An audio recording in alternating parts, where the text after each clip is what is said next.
ದೇವಸ್ಥಾನವಿದ್ದು ಕೋಲಿಂಗೇಶ್ವರ ಸ್ವಾಮಿ ದೇವರಿದೆ. ಅದರಲ್ಲಿ ಮಾಮೂಲಿ ಗೌಡರು, ಪೂಜಾರರು, ಕೋಲ್ಕಾರರು, ಅಣ್ತಮ್ಮಗಳು ಅಂತೇಳಿ ಅವರ ಬಿರುದಾವಳಿಗಳು ಅವ್ರು ಮಾಡ್ಕೊಂಡು ಬರ್ತಾಯಿದ್ರು. 2015 ಫೆಬ್ರವರಿಯಲ್ಲಿ ಶಿವಣ್ಣ ಕಡೆಯವರು ದೌರ್ಜನ್ಯ ಮಾಡಿ ದೇವರು ಹೊರ್ತಿದ್ದನ್ನು ಕಿತ್ತು ಪೂಜೆ ಮಾಡ್ತಿದ್ರ ಕೈಲಿ ಕೊಟ್ಟು ಗೊಂದಲ ಸೃಷ್ಟಿ ಮಾಡಿದರು. ಹಲವು ಬಾರಿ ಎಲ್ಲ ನಮ್ಮ ಗುಡ್ಕಟ್ಟಿ ಪೂಜಾರಿಗಳೆಲ್ಲ ಗಾಂಧಾಳ ಪಂಚಾಯತಿಯಲ್ಲಿ ಕಟ್ಟೆ ಮನೆ ಅಂತೇಳಿ ಸೇರಿಸ್ಕೊಂಡು ಎಲ್ಲ ಏನು ಬಗೆಹರಿದ ಕಾಲಕ್ಕೆ ನಾವು ಪೇಪರಲ್ಲಿ ಹಾಕ್ಸಿದ್ವಿ. ಯಾವುದು ಇತ್ಯರ್ಥ ಆಗಿಲ್ಲ. ಅದು ಇತ್ಯರ್ಥ ಆಗಿದೆ ಅಂತೇಳಿ ಅದೇ ಪೂಜಾರಿಗಳೆಲ್ಲ ಹೋಗ್ಬಿಟ್ಟು ಶಿವಣ್ಣ ಕಡೆಗೆ ಎಲ್ಲೆಲ್ಲಿ ಮನೆಯಾಗಿದ್ದಾರೆ, ಎಲ್ಲಿ ಹೊಲ್ದಾಗಿದ್ದಾರೆ ಅವ್ರ ಕಡೆ ಎಲ್ಲ ಸೈನ್ ಹಾಕ್ಸ್ಕೊಂಡು ಭಾರಿ ದೌರ್ಜನ್ಯ ಹಾಕಿದ್ದಾರೆ. ನಮ್ಗೆ ಅನ್ಯಾಯ ಆಗಿದೆ. 1 ವರ್ಷದಿಂದ ನಾವು ದೇವಸ್ಥಾನಕ್ಕೆ ಪೂಜೆ ಮಾಡಿಲ್ಲ. ಆ ಕಡೆ ಮಾತ್ರ ದೌರ್ಜನ್ಯ ಮಾಡ್ಕೊಂಡು ಪೂಜೆ ಮಾಡ್ಕೊಂಬರ್ತಾಯಿದೆ.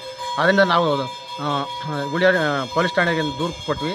ಅಲ್ಲೂ ಏನು ಸಭೆ ಸೇರಿದಾಗ ಯಾವುದಕ್ಕೂ ಶಿವಣ್ಣ ಒಪ್ಪದಂಗೆ ದೌರ್ಜನ್ಯ ಮಾಡ್ಕೊಂಡು ಬಂದಾಗ ನಾವು ಅದು ತಹಸೀಲ್ದಾರ್ ಕೋರ್ಟ್ಗೆ ಹೋಗಿ 5 ಇರಂಗ್ ಮಾಡಿದ್ದೀವಿ. 5 ಇರಂಗ್ ಆದಮೇಲೆ ತಹಸೀಲ್ದಾರು ಮಾಮೂಲಿ ಏನಿತ್ತು ಆ ಥರ ನೀವೆಲ್ಲರೂ ಅಣ್ತಮ್ಮಗಳು ಆಯಾ ಬಿರುದಾವಳಿಗಳನ್ನು ಉಳಿಸ್ಕೊಂಡು ಹೋಗ್ರಿ ಅಂತೇಳಿ ಆರ್ಡರ್ ಕೊಟ್ಟರು ಸಹ 2.5 ತಿಂಗಳಿಂದ ನಾವು ಎಲ್ಲ ಬರ್ರಪ್ಪ ಎಲ್ಲ ಸಮಗಮವಾಗಿ ದೇವ್ರು ಮಾಡೋಣ, ತೊಂದರೆ ಬೇಡ ಅಂತಂದ್ರು. ಅವ್ನು ಮಾತು ಕೇಳ್ದಂಗೆ ನಂದು ಗುಡ್ಕಟ್ಟಿಂದು, ನಂದು ಹಂಗೆ, ನನ್ನ ಕೋರ್ಟಲ್ಲಿ ಐತೆ, ನನ್ನ ಜಮೀನು, ನನ್ನ ದೇವರು ಅಂತೇಳಿ ದೌರ್ಜನ್ಯ ಮಾಡಿದ್ರಿಂದ ನಾವು ತಹಸೀಲ್ದಾರ್ ಆರ್ಡರ್ ತಗೊಂಡಿದ್ದೀವಿ ಸಹ. ಇವತ್ತು ನಮ್ಮ ದೇವ್ರಿಗೆ ಅಂಗಸ್ಥಾನ ಮಾಡೋಕ್ಕೆ ದಯವಿಟ್ಟು ಎಲ್ಲ ಅನುಕೂಲ ಮಾಡಿಕೊಡ್ಬೇಕು.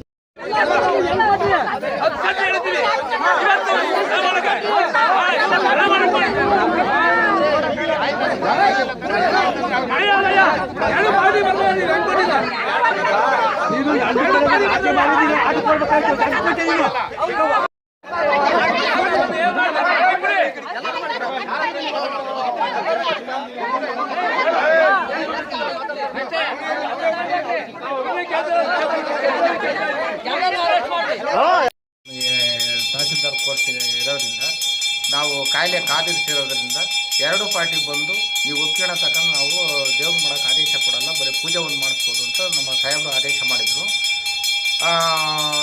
ಇವರು ಒಂದು ಪಾರ್ಟಿಗೆ ನಿನ್ನೆ ಭಾನುವಾರ ಆದೇಶ ಕೊಟ್ಟಿದ್ದೀನಿ ಅಂತಂದು ಇವತ್ತು ದೇವ್ರು ಮಾಡೋಕ್ಕೆ ಕಳಿಸಿದ್ದಾರೆ. ಶ್ರೀಗಳು ಪತ್ರಿಕೆ ಹೊರಡಿಸಿರೋದ್ರಿಂದ ಅದನ್ನು ಸಹ ನಾನು ಗಮನಕ್ಕೆ ಕೊಟ್ಟಿದ್ದೆ. ಆಮೇಲೆ ಅವರಿಗೆ ಸಮೇತ ಕೊಟ್ಟು ನಾನು ನಿಮ್ಮ ಹೆಸರುಗಳನ್ನೆಲ್ಲ ಹಾಕಿ ಸರ್ ಈ ಥರ ಮಾಡಿದ್ರಿಂದ ನಮಗೆ ಇದು ಭಂಗ ಬರುತ್ತೆ. ಜನಗಳು ನಮ್ಮ ಕುಲಾಂಗ ಸೇರ್ಕೋಬೇಕು. ನಮ್ಮದೆಲ್ಲ ನ್ಯಾಯ ನಮ್ಮ ಒಂದು ಸಂವಿಧಾನ ಮಾಡಿಕೊಂಡು ಎಲ್ಲ ತೀರ್ಪು ಕೊಟ್ಟ ಮೇಲೆ ನಾವು ಎಲ್ಲರನ್ನೂ ಕರ್ಕೊಂಡು ನಾವು ಒಮ್ಮತವಾಗಿ ಒಗ್ಗೂಡ್ಕೊಂಡು ನಾವು ದೇವ್ರು ಮಾಡ್ತೀವಿ ಅಂತಂದು ನಾವು ಸಾರಿ ನಾವು ತಹಸೀಲ್ದಾರಿಗೆ ಮನವಿ ಮಾಡಿದ್ರು.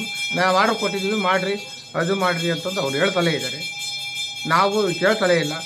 ಈಗ ನಾವು ನಮಗೆ ಹೇಳು ಗುಡ್ಕಟ್ಟು ನಮ್ಮ ದೇವ್ರು ಕೊಟ್ಟಿರೋದ್ರಿಂದ ನಮ್ಮ ಗುಡ್ಕಟ್ಟಿನಾರು ಬೇಕು, ನಮ್ಮ ಪೂಜಾರಿಗಳು ಬೇಕು, ಮುಖ್ಯ ಪೂಜಾರಿಗಳು ಕರೆಸ್ಕೊಂಡು ನಮಗೆ 3 ದಿವಸನಾದರೂ ಟೈಮ್ ಕೊಡ್ರಿ ಅಂತಂದ್ರು ಆ ಕಡೆ ಪಾರ್ಟಿ ಒಪ್ಪಲ್ಲ ಅಂತಂದು ಬರೀ ಇದೇ ಮಾಡ್ತಾಯಿದ್ದಾರೆ. ನಾವು ನೋಡಿ ಯಾರೇ ಕಾಣ್ಕೊಂಡು ನಾವು ದೇವ್ರು ಮಾಡ್ಸೋಕ್ಕೆ ಬಿಡಲ್ಲ. ಯಾಕೆ ನಾನೊಬ್ಬ